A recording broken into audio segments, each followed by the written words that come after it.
भाद्रपद माह के कृष्ण पक्ष की षष्ठी को यह पर्व भगवान श्री कृष्ण के ज्येष्ठ भ्राता श्री बलराम जी के जन्मोत्सव के रूप में मनाया जाता है। इसी दिन श्री बलराम जी का जन्म हुआ था। हल षष्ठी की व्रत कथा इस तरह से है। प्राचीन काल में एक ग्वालिनी थी। उसका प्रसव काल अत्यंत निकट था। एक ओर वह प्रसव से व्याकुल थी तो दूसरी ओर उसका मन गौरस दूध दही बेचने में लगा हुआ था। उसने सोचा कि यदि प्रसव हो गया तो गौरस यूं ही पड़ा रह जाएगा।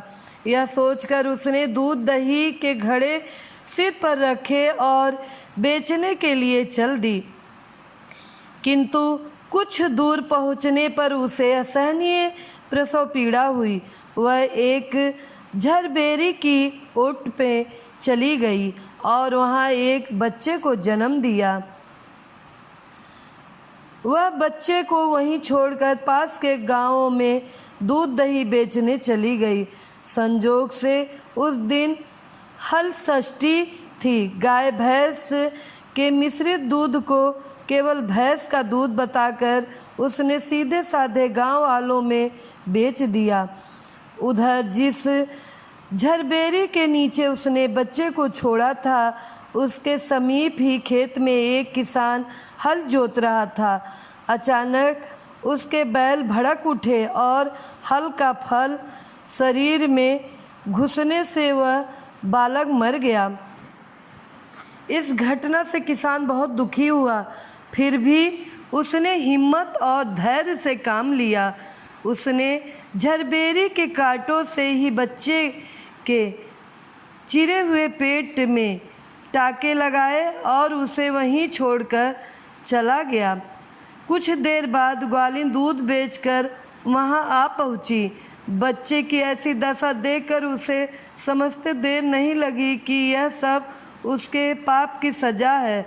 यह सोचने लगी कि यदि मैंने झूठ बोलकर गाय का दूध न बेचा होता और गांव की स्त्रियों का धर्म भ्रष्ट किया होता तो मेरे बच्चे की यह दशा न होती। अतः मुझे लौटकर सब बातें गांव वालों को बताकर प्रायश्चित करना चाहिए। ऐसा निश्चय कर वह उस गांव में पहुंची जहां उसने दूध दही बेचा था। वह गली गली घूमकर अपनी करतूत और उसके फलस्वरूप मिले दंड का बखान करने लगी।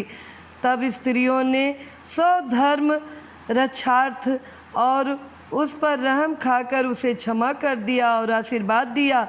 बहुत सी स्त्रियों द्वारा आशीर्वाद लेकर जब वह पुनः झरबेरी के नीचे पहुंची तो यह देखकर आश्चर्यचकित रह गई कि वहां उसका पुत्र जीवित अवस्था में पड़ा है।